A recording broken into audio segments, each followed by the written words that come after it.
lot has been said about all kinds of ridiculous statements that have been made about science. I'm not going to focus on that. Although I think the one that was missed about how the cow exhales oxygen and how, it absorbs radiation as well. So there's a lot many things that cows can do that, we didn't know about. But the point is that, people holding positions of responsibility come and make these statements. The question to ask is, why do they think that they can get away with it? Why is it that they think that they can come and make these statements and it is okay? Why is it that there is no deterrent for them to be able to make these statements? And that brings us to the point about the fact that there is something that I would call everyday obscurantism. It is there all around us. We see it, we make jokes about some of these very extremely ridiculous statements. We make memes and pass them around on social media. But we very often let go of the obscurantism that we see around us on a daily basis. There is also something a tad lower, maybe a bit lower than this as well, more personal. It all parades around as personal choice also. You have, for example, all kinds of elaborate weddings filled with rituals to the brim. And sometimes it is, मैं नहीं मानता लेकिन माता पिता को चाहिए तो मैं क्या करूँ? We have to do it. And I don't believe in it, but it will hurt my parents if I don't do this. And this is all there all the time around us, and it provides the grounds for all kinds of ridiculous statements then on science that suddenly when they hit us in the face, we wonder, how is it that he can say this? He can say this because all kinds of other things go on around you all the time anyway. And we don't question them. Because also, one of the things that we are scared of, I think, is questioning some of these things on a daily basis would require an uncompromising embracing of modernity. And we are scared of doing this in this country because we are scared of rejecting the past. There is a strange reverence to the past that we have. We are not quite sure. We don't want to let go of it completely. It exists in extreme proportions in people like our Prime Minister, who glorify it to all kinds of, Pushpak Viman, etc. All of it is part of it. Also, things like on climate change, I don't know if you all have heard, but he's made a statement saying climate change is not actually happening. It is simply a state of mind. We are not actually it is not becoming warmer, but we have just become less tolerant. So our ancestors also faced climate variability. However, they managed it because they were much stronger.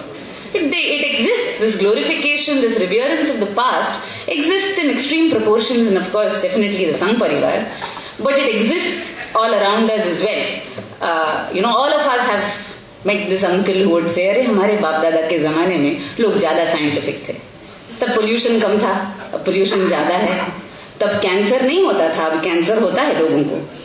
वहाँ पे तभी औरतें ज़्यादा ताकतवर थी, 10-10 बच्चे होते थे, फिर भी 20 लोगों का खाना एक दिन में बनाती थी लोगों के लिए, बिना फ्रिज के, बिना मिक्सर के, बिना स्लाइसर के.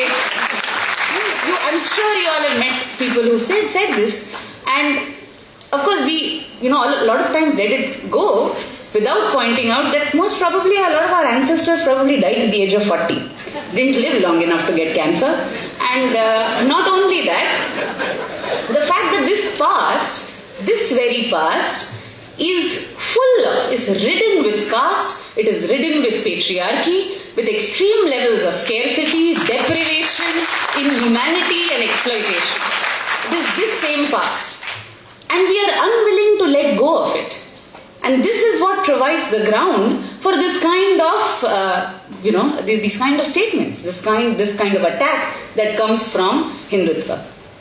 We are unwilling to let go of this past. If we want to build a new society that is more equal, that in which there is no deprivation, in which everybody, has a certain level of well-being, when we want to build this modern society, then we have to reject this unseemly past. If we stop to question, as science asks us to, then we will reject this unseemly past. And this is, I think, the root at the root of this RSS attack on Hindutva.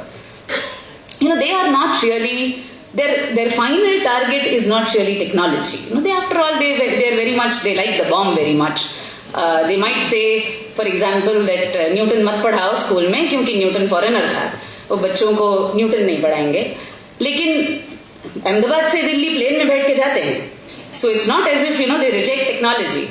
But however, that attack on the scientific method is necessary for them, because what they really want to attack is a scientific study of society. Because the minute you have a scientific study of society, you have questions that they don't want to face. Because what is, everybody has defined science, and a very basic understanding that I have is science is much more, has been for many, many years, much more than simply about observation and documentation of observation. It is not simply enough to see how things appear, but also why they appear as they do. And the minute you ask the question of why things appear the way they do in the context of society, you suddenly will have women, questioning, why is it that we should stay at home while the men go out and earn and study? Okay? You can no longer tell people that you are born poor because yaar tumhari kismat, bad karma hai, kiske wajah se you are born poor. You can no longer tell somebody that it is some past sins of your life because of which you are born in a lower caste. You can no longer do this. And this attack on science, we should understand, is meant to prevent a scientific study of society. And I think in that context, I want to also make another point.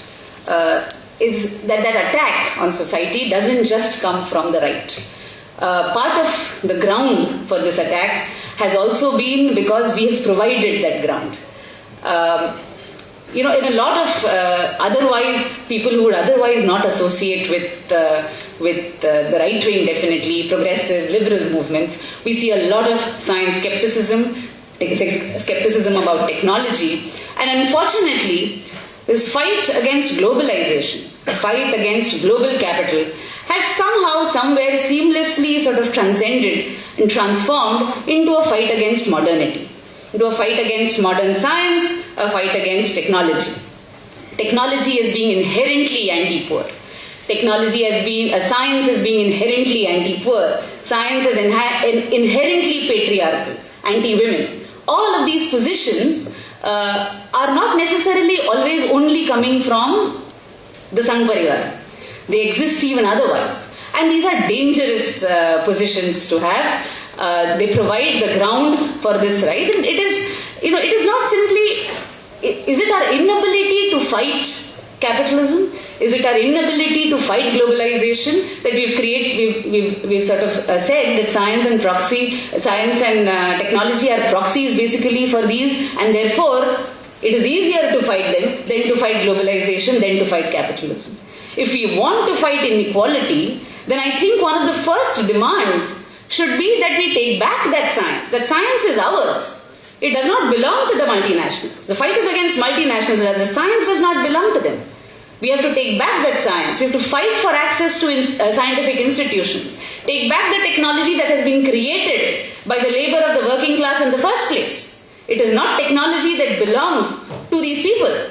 So it is not science and technology per se that we must be fighting. And we should remember this distinction, because this skepticism of science and technology, I think, along with our everyday obscurantism, has also provided the ground for this kind of an attack from the Sangh Parivar. I want to end with a tribute to, or remembering that young man whose death 2 years ago moved a lot of us. Rohit Vemula was, his loss was not just a loss for the student community or, the fight against caste discrimination. His death was a loss to the scientific community as well. Because he got the point.